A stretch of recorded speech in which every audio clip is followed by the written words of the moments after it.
A cheat sheet is a quick reference guide or concise summary of important information. Usually designed to help someone quickly recall key points, formulas, commands, or concepts. Warren Buffett might be retiring at the end of the year, but he has certainly not done yet. And in this segment, we're going to look at the top holdings for Warren Buffett. Ren, cheat sheet. Cheat sheet, yes, we are back. This is the segment where we look under the hood at the portfolios of some of the world's best investors.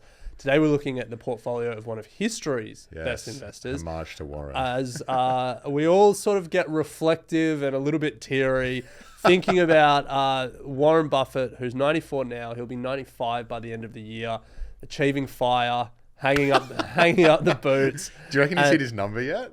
I hear 200 billion is his number, and he's close. So he announced that he would be retiring at his annual general meeting a couple of weeks ago, and so we are having a look at his portfolio because there is still some movement there, and it's not always him picking the stocks now. Yeah, he's got Ted and Todd, his juniors, his proteges, who he's training up, but there is some interesting companies being added to the portfolio. But before we get to there, let's start with the top five. I'm going to say not a lot surprising in his top five holdings. No, and in fact, we could probably name them with our eyes closed. Apple, American Express, Bank of America, Coca-Cola, and Chevron. Five big hitters. Companies that he's had in his portfolio for decades. Well, at least some of them for decades. Yeah, all decades. They are the bedrock of the Berkshire Buffett story. Yeah. So, there's been a lot of stories about him selling half his Apple stake. Yeah. But, Apple is still his largest individual stock position. He still owns like 2% of the company. Wild. So, that's the top five. Not a lot of movement in the top five in terms of buying and selling. Obviously, Apple was happened a little while ago. But as we had a look, there was a couple of companies that they added a lot to. They bought a lot more shares in. And then one company that they initiated a new position in. So let's deep dive onto those three companies. One company that they added, they almost doubled their holdings in.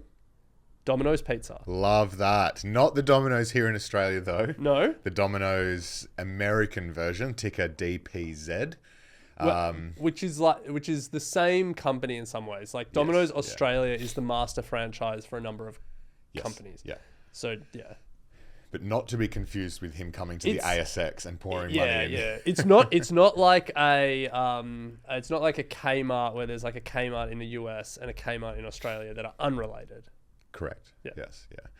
They've added big dollars, but there's a reason why, and that is because Domino's is Mr. Consistent. This is a company that is continuously, is consistent in terms of revenue. It's consistent in terms of profit. So the last 3-year revenue growth has been 3%. Nothing wild. Nothing wild. There. But you look at its financials, just constantly just grinding upwards, selling more and more pizzas. Well, yeah, selling more and more. But where it is consistent is its profit margin. Yeah. So this is the last 10 years, and I'm going to say this is eerily consistent. As a percentage over the last 10 years, 9%, 9, 10, 11, 11, 12, 12, 10, 12, 12. I mean, it doesn't get much more consistent than that, does it? Just incredibly consistent. So it's probably spitting out a nice dividend as well. Yeah, this is a company that's not going to shoot the lights out. It's not going to, put up crazy growth numbers, but it's consistent. The Buffett story, a story that he can close his eyes, shut the market down, and know that in 10 years' time, it's probably going to do the exact same thing. Yeah. My favorite Domino's Pizza America story is when I thought you were going to say your favorite Domino's Pizza. What's your favorite Domino's Pizza? I haven't had Domino's in ages. Harriet pumps it. Oh my God. Surely, in fact, there's better options. It's because it's right around the corner from our house and it's piping hot. Oh, and that's fair. That's fair. In fact, we came back from a Bucks on Sunday. This is revealing a bit too much. We came back from a Bucks on Sunday. I was hungover. It was like 10:30 in the morning or whatever it was. I walked down to Woolies. As she'd gone out the night before as well. I walk out of Woolies. I can see down the road to my house, and the Domino's driver pulls up and starts feeding Domino's into our house. I'm like, Harriet. Oh, God. Domino's for breakfast. Anyway. My favorite Domino's story was when they tried to enter Italy. Yes. And they had grand ambitions. They were going to open, hundreds of stores. And I think they got like 3 years in, they'd opened like 20 something stores, and the Italians resoundly booted them out. No. Yeah. But can't fault the ambition. Taking pizza to the home of pizza. No. But so that's one company that Buffett and his team have almost doubled their holdings in. Another one that they added almost 50% to is Pool Corp, ticker Pool. Bryce, any guesses on what Pool Corp does? I guess manufactures, supplies, and installs pools. Close. Pool-related products. Yeah, pool equipment, supplies, and related outdoor products. World's leading distributor, yeah. So if we look at the numbers, some pretty incredible growth coming out of COVID in terms of revenue, 23%, 34.5%, 16%. I guess that's all the people that bought went out and bought. You know how people fled to rural properties during COVID? Oh, I guess so. Fled the big cities, bought houses. I was just going to say wanted pool. space. I was going to say like it was a bit of a wealth effect. Like everyone thought they had heaps of money. Also true. In like the bull market of like 21 and early Also 22. true. Well, if that's the case, it's certainly reversing at the moment because they've gone backwards. The past 2 years, revenue's fallen 10% and most recently almost 4.5%. So revenue falling there. Profit margin has been squeezed down 12% down to 8%. So yeah. So this is an interesting that interesting he's one. added to it, but he obviously sees something there. Yep.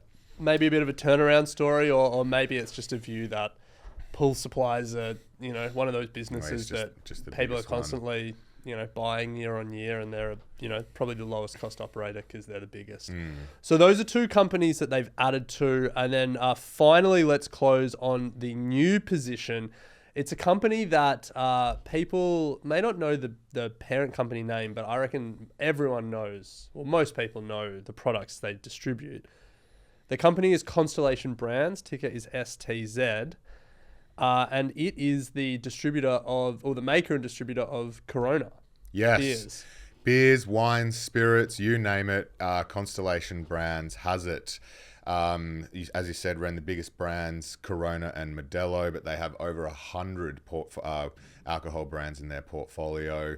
They've got Casa Noble Tequila, High West Whiskey. We actually have a bottle of that in the office. Yeah, shout out to High West. Yes, Nelson's Green Briar Tennessee Whiskey, to name a few.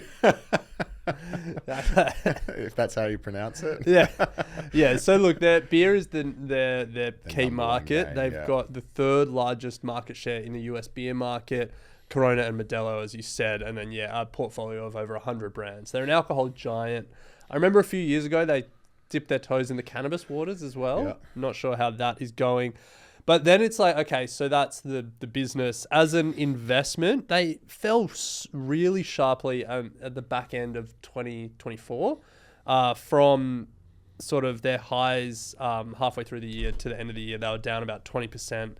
And looking at their financials, so starting at their revenue, their sales, top line, remarkably consistent. So 5 years ago, 8.3 billion in revenue, and then it's grown 3%, 3%, 2.5%, 7%, 5%, 2.5% to now be 10.2 billion. Nice. So that's just a reminder that like small, gradual, consistent growth rates can, add up $2 billion to your sales over 6 years. So that's great. That looks good. That's a consistent business that Buffett seems to love. But how's these profit numbers? They've swung wildly between profit and loss. So the past 6 years, 3.5 billion in profit, losing 12 million, 2 billion in profit, losing 40 million, losing 71 million, 2 billion in profit, losing 80 million. Acquisitions, maybe? That wouldn't show up on the income statement though. It seems to be on the margins though. I mean, profits from 2 billion, and then it's the losses are in the small millions. Maybe an accounting error. I don't think that. Well, look, alcohol is an interesting one for me because like the narrative that we're hearing over and over again with alcohol is that people are drinking less generally. Yes. And young people in particular, there's been like a sharp decline in drinking. So I feel like that's an interesting like macro story to watch, and then how that affects the alcohol brands. Obviously, you'd assume the bigger ones will sort of be able to weather the storm more. Yeah. But yeah, interesting one to watch. So look, that's Buffett, Domino's Pizza. Yeah. I mean, alcohol, pizza, Yeah. and then having a swim in the pool. Consumers. Just Yeah. the basic necessities of life. Yeah, that's it. Now, if you've just joined us for the first time, or you're in the early stages of your investing journey and you're wondering what are sort of the fundamentals that go into picking individual stocks, we've created a 4-step guide to help you analyze any stock. We'll put a link to the show notes so you can download that resource. It takes you through a very simple way to think through an investment thesis and start creating your own universe of individual stocks, if that's something that interests you, if you do want to try and become the next Warren Buffett. But we're going to take a break and we'll be right back with Sam Gordon with the latest on the Australian housing market. I will say this about investing. Everything you do learn is cumulative. What I learned at 20 is useful.